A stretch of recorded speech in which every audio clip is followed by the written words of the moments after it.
right, we're back. I wasn't intending to start the show with my Packers, but I really wanted to start the show with Kansas City, Baltimore from Monday Night Football. But sure, I'll talk about my Packers, I guess. Still don't know what to really think of this team. Defensively, I have a lot of concerns. Defensively. We're allowing 28.5 points per game. Yeah, we can't tackle to save our lives. I know that. You've already heard my theory on that, though. I know Christian Kirksey got hurt, which is a big loss in the middle of the defense. Kenny Clark didn't play. I get that, so I'm not as worried defensively, but it's still not great. Offensively, I think it's a legit offense. No, 100%. Yeah, New Orleans, I've said, is kind of an overrated defense, I feel like, and I was proven right. But going on the road and scoring 37 points is not easy in the NFL, and we've done it two different times so far this year. It is September. We've played 2 games in domes. Good weather, I would assume, in Green Bay, week 2.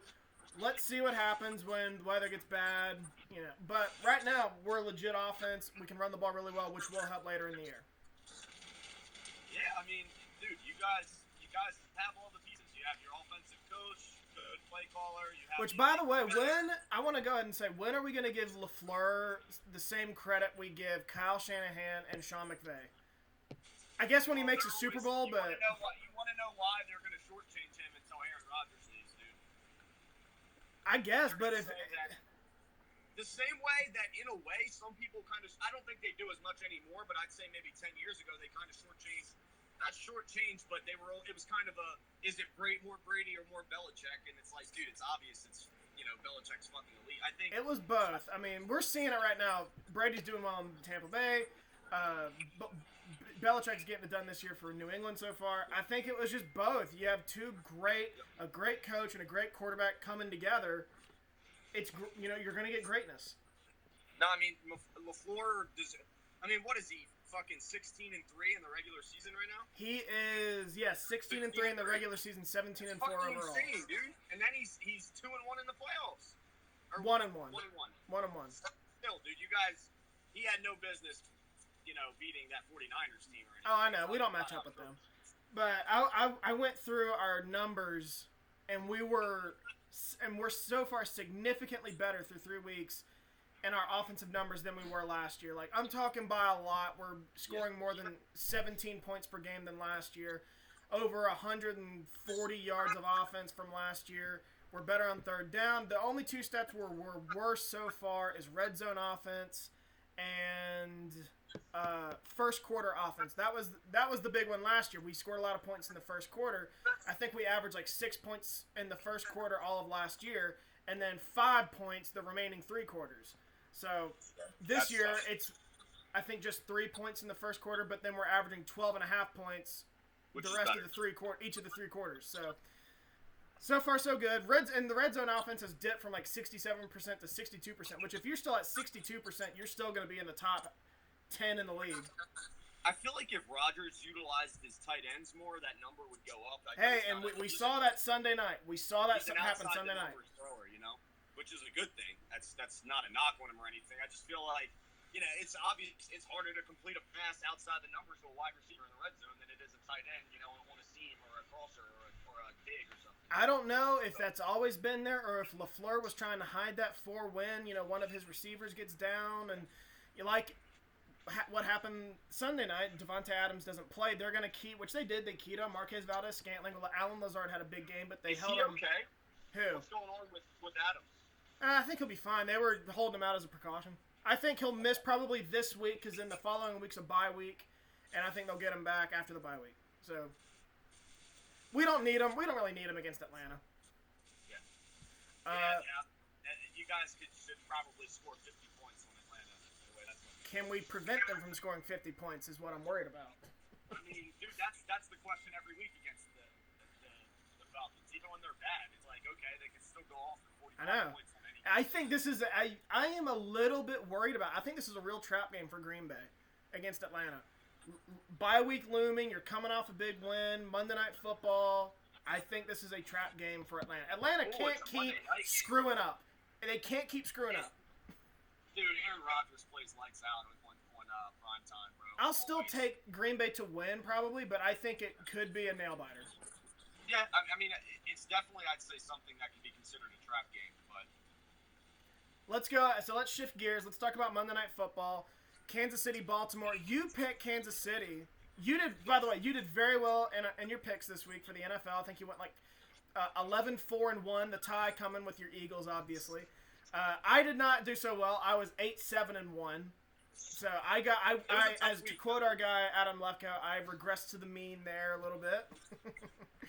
No, but honestly, dude, this was a hard week. Last week was easy as cake. Every fucking matchup I looked at, I was like, that's easy. This week was tough, dude. Like even the shitty matchups, like the Dolphins Jaguars on Thursday. Like I had no idea who was gonna win that game. I picked the Dolphins. I picked, guessed right. Yeah, and I took Jacksonville seemed like the right pick. What's his name? Minshew was playing really well. But Monday Night Football, Kansas City got out to a big lead. Baltimore struggled. And I have a friend who loves to overreact to things, and he texted last night saying Lamar Jackson sucks. And I was like, dude, he doesn't suck. I mean, this team is struggling not just because of him. Is he playing well? No. But the defense, which we thought was really good and a great secondary, isn't doing much better either. Listen, and I'm disappointed in Lamar because I fucking picked him like third round for fantasy because I thought he was going to go off. I picked Mahomes in the second. I'm very happy. He's absolutely amazing. I mean, Lamar Jackson's amazing, and it's been proven in the playoffs twice now, they have a very predictable offense. And if you make Lamar Jackson have to throw it from the pocket, you have a much better chance of beating him. I'm not saying he can never do it, but I'm going to tell you right now, that team cannot come from behind, and they're behind from the jump last night. Lamar Jackson is not going to.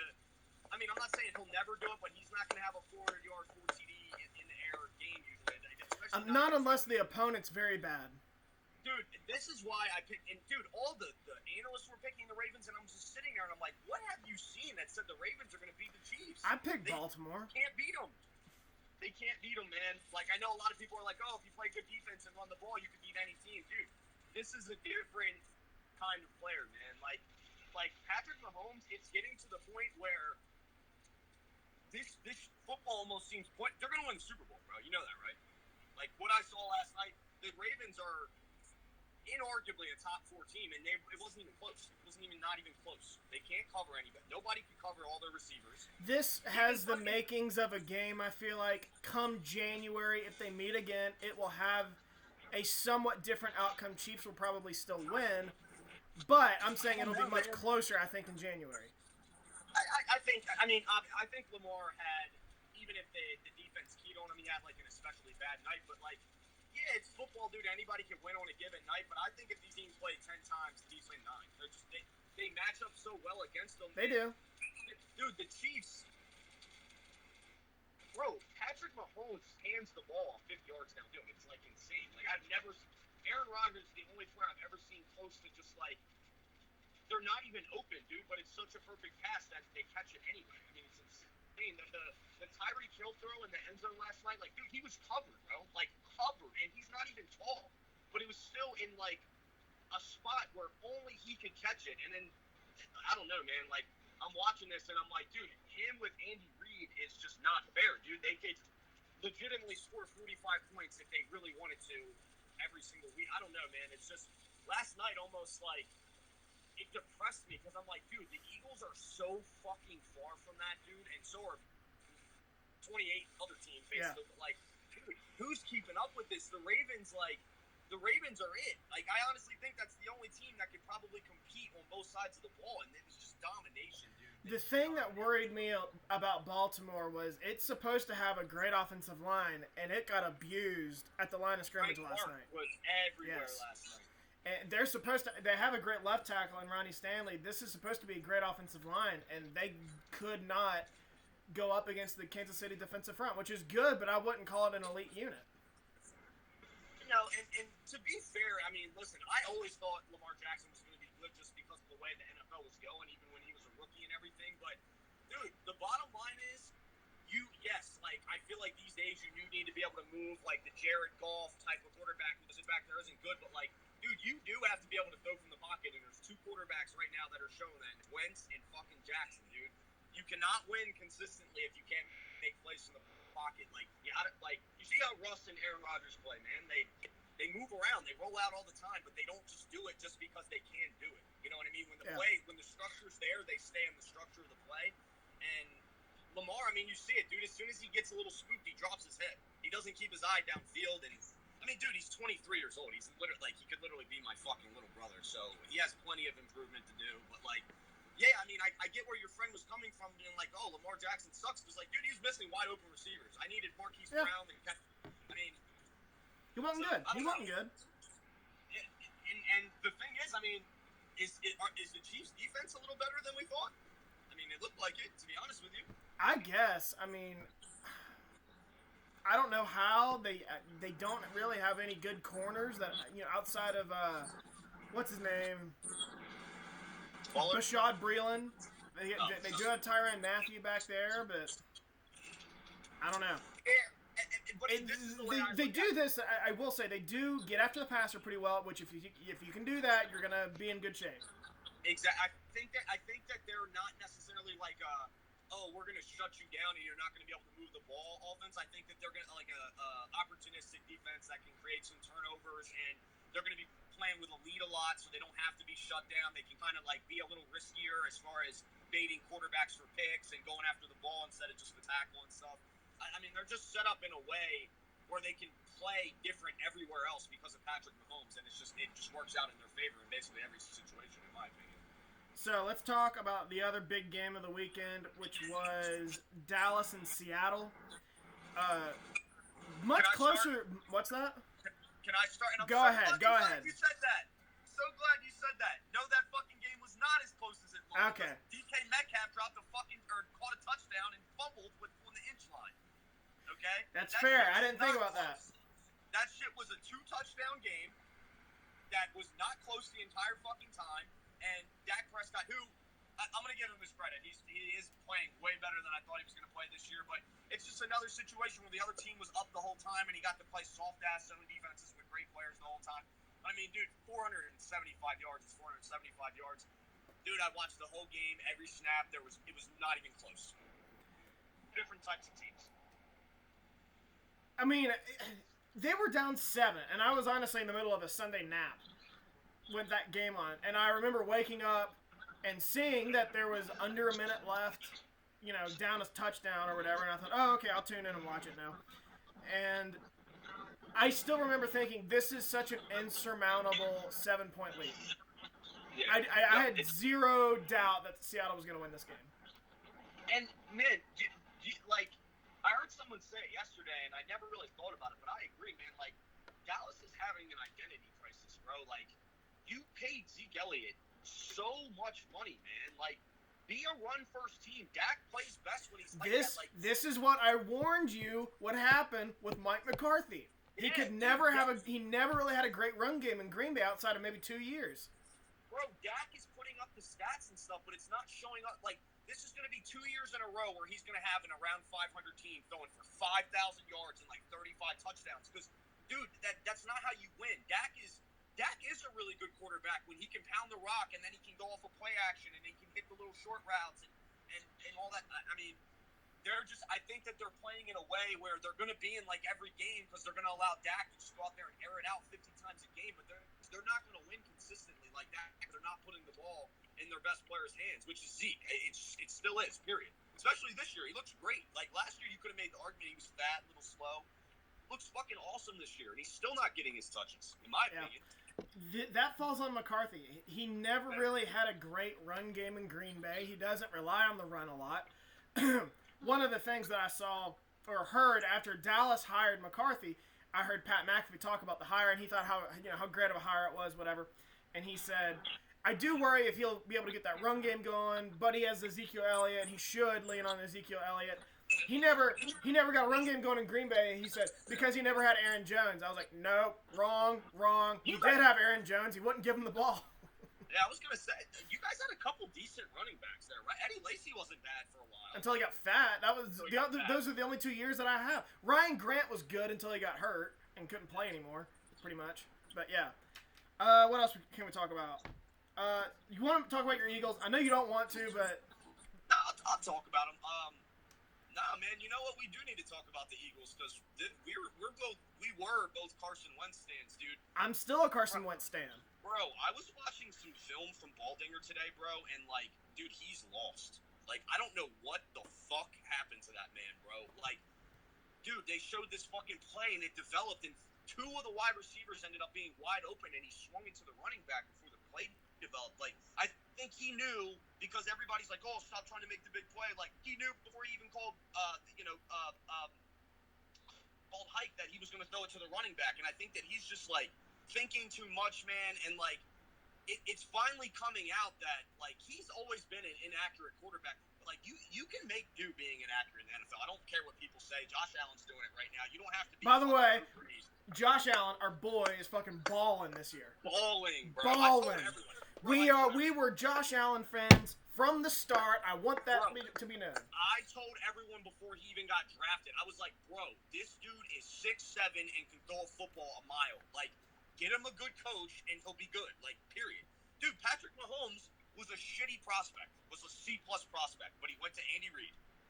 He's the best, literally the best football player on the planet right now. Like, that's what matters. People need to look at that and be like, dude, I can develop this kid into a better Ben Roethlisberger, which literally looks like that. Like, I mean, he doesn't get to play for a blue blood franchise like the Steelers, who's going to set him up with great teams to win Super Bowls. But, like, I see Big Ben, bro. I see 2006 Big Ben right now, straight up. That's who I see. Beast, bro. Fucking love Josh Allen. Anyway, going back to the Eagles, like, dude, he's very fucking inaccurate, but he used to be a great decision maker. Like, dude, Carson Wentz is the only quarterback ever to throw for over 20 touchdowns and under seven or under picks in 3 straight seasons. He has 6 picks right now, dude. Like, it's not him. I don't know who that is, bro. I can't defend him. I don't know who that quarterback is. I fucking hate him right now, dude. We are 0-3 because of him. Because of Carson Wentz. Dude, they could easily be 3-0. Like, I don't think they're a 3-0 team, but they were in every single game at least at one point, and Carson Wentz threw a fucking pick, dude. Like, yeah. I don't know what to do, man. Like, it's crazy because, like, I'm sitting here, like, damn, dude, like, are we really going to have to start all over? Because that's what it's looking like, bro. Like, Carson Wentz looks like he's mentally shot. Now, I do think he could go somewhere else and be an absolute beast again, get the right quarterback. Like, I think he should go to the fucking Pats, bro. It's where he should go. Straight up. The Pats would have that man right. But, yeah, I mean, dude, the Eagles, everyone's hurt. Doug Peterson's coaching like a fucking pussy. Carson Wentz is literally the worst quarterback in the entire I hope that Philly doesn't overreact. If this continues to go sourly, I hope Philly doesn't overreact and do what they did to Andy Reid and fire him, strip it down, whatever, because I do think they have a top 5 coach in Doug Peterson. Maybe not right now, but he is overall. I do think Carson Wentz, I said he was a top 3 quarterback. He's probably not that high, even I'll admit that, but he's easily a top 8 quarterback. But right now, I think he's just struggling. I don't think he trusts his line. I don't think he trusts the receivers around him. He's got a little bit of that Aaron Rodgers that we saw at the tail end of his years with Mike McCarthy. I just don't think he trusts really in himself or the guys around him. No, and I agree, man, and we can move on from the Eagles after this. It's just a disaster, and nobody cares about them but me. But, dude, this all comes down, and I mean it, all of it comes down to Howie Roseman being one of the worst drafters in the history of the NFL, dude. Straight up. Dude, the Eagles have the most expensive team in the NFL, and they suck. Like, that's unacceptable. It's unacceptable. You're in cap hell, and you have a terrible team. That's fucking Dave Gettleman, bro. I just want to say, as bad as they have looked, still just a half a game out of first place in the NFC East. Long way to go. I don't want them to. What's that? I don't want them to. You don't want them to? I don't want them to. Dude, and let me ask you this. Would you rather your Packers go 7-9 or go 4-12 and actually be like, all right, we got to make some changes and get a higher draft pick?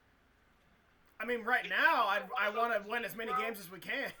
The Eagles are one of those teams, dude, that they're never going to be absolutely horrible, and that's like a bad thing for us because we're never in a position to get like a franchise quarterback or anything, or a franchise left tackle. Like that fucking tackle coming out of Oregon would be nice to have or something. But like they always have to be like, all right, these are like guys who could be good, but they're like mid to late first rounders, so there's like a much higher bust potential. I don't know, man. Like I don't want to talk about them anymore. They suck. Fuck Howie Roseman. Fuck him. I don't even know what else to talk about. I would fight that man. Fist fight. Anything else on your mind? I mean, dude, not besides the fact that Patrick Mahomes is gonna have a fistful of fucking Super Bowl rings by the time I'm 40 years old. How about have you paid much attention to this Tennessee Titans news? Yeah, dude. Cancel the season. Cancel it. I'm done. Let's not overreact. Yeah, no, it's not gonna be a big deal, dude. They're gonna fucking quarantine. And I've seen people already do that. They did this shit when baseball got started. When you're traveling across the country, and baseball didn't even travel that far necessarily. They stayed in their kind of regions. But football is traveling across the country. They're playing this full schedule and not changing up, it's playing just a localized schedule or anything. When this is happening, you're going to have this. Baseball had it just from traveling, like I said, regionally. And they made out all right after about the first 3 weeks of the season. Give it time. I'm surprised it, took 3 weeks. But give it time. I think it'll all work out. Let's not panic. Dude, they, I'm telling you right now, if baseball survived, there's a 0% chance of football. It's 8 dudes. You know how many people are in an NFL organization? It's got to be at least 150. Dude, there's 53 on the active roster. Well, I mean from players to the front office to trainers to doctors. I bet it's closer to like 500 people. I bet it's way closer to like 500, 600. I was gonna say 200. I thought 150 might, but you're right. There's 53 dudes on the roster. There's 5 guys on if you include practice squad players. And, this is 8 to 10 dudes in what is probably 250 people. Yeah, all your scouts, all your the people that work in the fucking cafeteria are technically in the building and shit. You know what I mean? Like, there's a lot of people in that. Yeah, like I'm not worried about it at all. It kind of sucks for the Titans because obviously I think they're like. I was looking forward to Tennessee Pittsburgh. When I would put up my picks for this week or just starting it, and I had that as the game of the week. I was looking forward to it. No, I mean Tennessee's a good team, but dude, football is one of them sports, man, where like there's not much drop off, dude, unless it's your quarterback, dude. It's just a fact, and people don't like to admit that, but the teams play you different and shit. But like, it's been proven that no player outside of a quarterback is worth more than like a point a game, dude. Like, exactly. You should. I mean, cluster injuries are different. If you have 3 of our offensive linemen are injured, or our top 2 wide receivers are injured, like that's different because then you're actually playing with practice squad players. But dude, if your guard gets hurt, your fucking second string guard should be able to go in there, and you should pretty much not miss a beat. It should be basically the same production. Same for your number 2 wide receiver. Same for your tight end. Same for your, D tackle. You should be able to put in your third D tackle and be fine. They're running, So I completely agree. A quarterback makes or breaks the roster.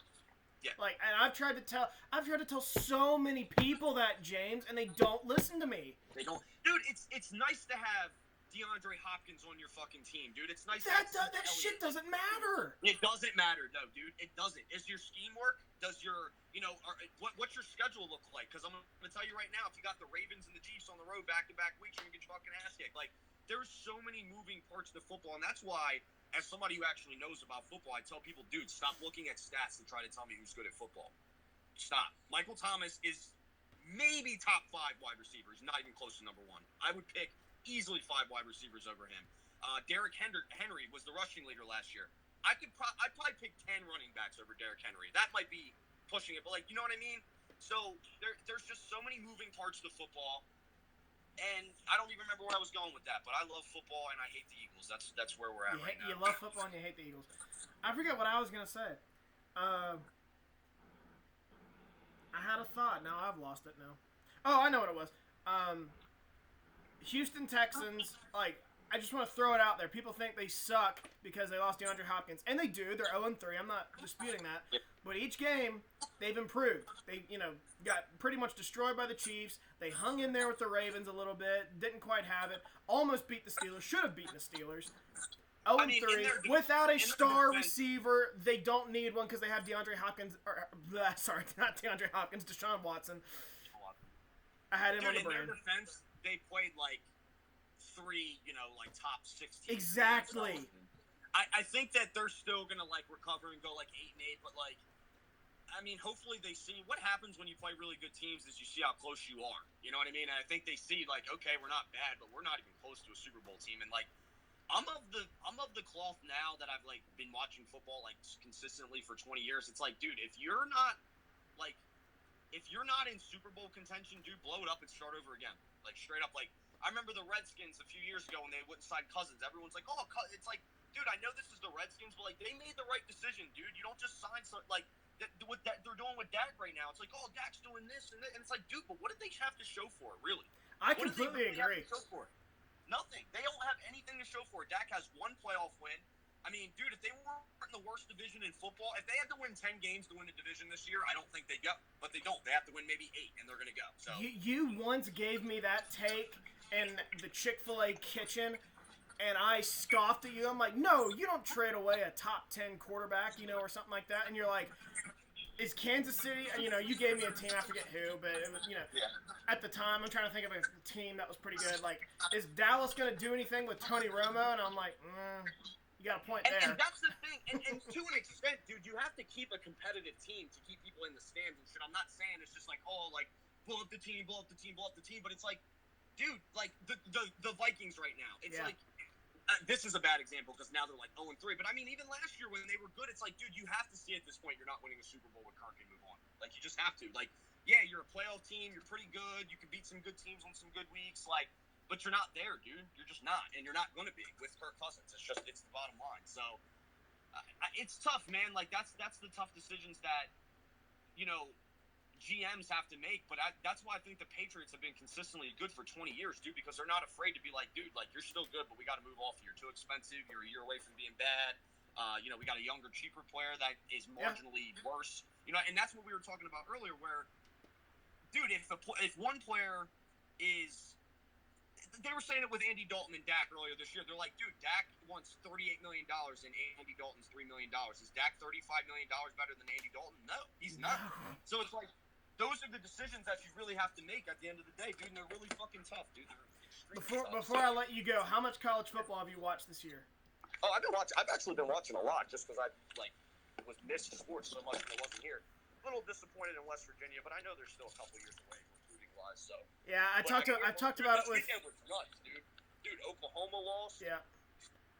Dude, sorry to interrupt again, but I looked at Spencer Rattler's stats at one point. He had 300 yards and 3 touchdowns. And dude can play. He had 300 yards and 3 picks though. Oh, really? They kind of lost that game because of him. Yeah, but he can definitely play. I watched the QB. He's young. He's only, I think, a redshirt freshman. He's still young. He's only 19 years old. So I was banking more on him. And, Lincoln Riley getting stuff done. I'm not surprised that he's struggling. He's had basically a grad transfer each of the last 3 years, except for Baker Mayfield.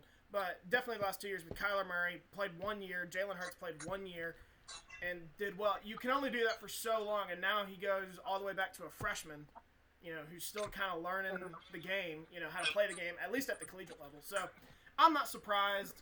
I don't know who the top team in the Big 12 is right now. It's probably still Oklahoma. That's what I was thinking, probably. But I still think Texas is a little better than I thought. Dude, they almost blew it against Texas Tech. Yeah, that's college football. I'll say this: I think Oklahoma State is still better than people think. They've won 2 games so far. They haven't looked impressive, but to me, that just says they haven't played their best football. No, and exactly. They're still 2-0. They could still play their best football. And get their starting quarterback healthy. I think they can be pretty good. That defense looks pretty good. For Big 12 standards, it looks pretty good. No, I agree. So I think they'll be back, and I think they'll be fine. I still think Oklahoma's the class of the division, but I don't think they're going to make the playoff this year. Because I think they'd have one more L on their schedule. Do you think? I think it's the Pac-12 isn't playing. Big Ten hasn't played yet, so maybe they might make it in default. I think it's likely going to be. We'll see. It's likely going to be, though, I would say, 2 SEC teams, Clemson and Ohio State. If I were to give I don't know about Ohio State if they don't get all their. I think the committee is going to make all kinds of excuses to get them or Notre Dame in the playoff. No, I know, but dude, the funny thing is, I mean, yeah, that's like where the money's at, but I mean, Notre Dame, man, like they can't compete with them top schools, dude. It's been just proven time and time again. I mean, shit, even West Virginia can do that. No, I know, seriously. All right, you gonna go work out? Yeah, all right, buddy. I'll talk to you later. Let me know if you want to do tomorrow or Thursday for the other. Yeah. We need to do Thursday night preview real quick. All right, cool.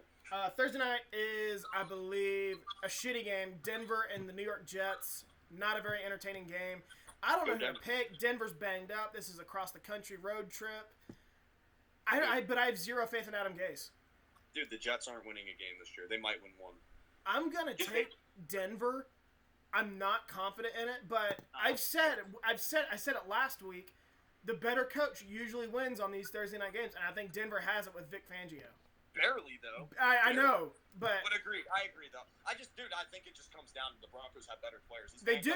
Even banged up, they have better players. They just do. It's that simple. I think the Jets, the only thing they have the advantage, which could keep them in the game, obviously, is a better QB, but we'll see. I don't know. I feel so bad for Sam Darnold. I still think he can be pretty good, but... Dude, he's a beast. If you watch him, he's not developing. He is running for his life. He can't do anything.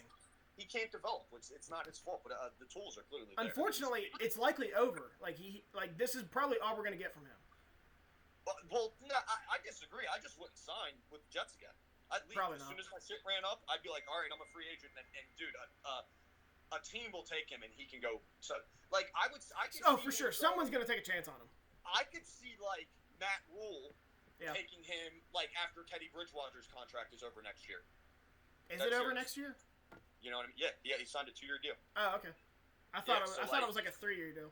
This year and next year, and then I mean, I'm sure if Teddy plays well, they'll try to keep him. But I'm just spitballing. I think when his shit runs up, there's no way I'm signing with the Jets again. I mean, you're going to ruin my career. I'm going to make way less money, dude. He could go a lot of it. Dude, Steelers when Big Ben's going in 2 years, something like that. You send Darnold to the Steelers. That'd be interesting. Defense. There's a lot of teams like that. He's a guy I definitely, if you're gonna draft, if you're starting over at the position, and you want to draft a rookie, and then you also want a veteran, and he's available, I would not hesitate to take a chance on him. Not at all, dude. He's good. He's a good player. He makes good throws. I've seen enough. Saints. He could go to the fucking Saints. Yeah. What did we say with Gardner Minshew last week? Yeah, seriously. By the way, Drew Brees is in trouble. I think New Orleans is in trouble. I didn't talk about that. They know it too. I was watching highlights of that game.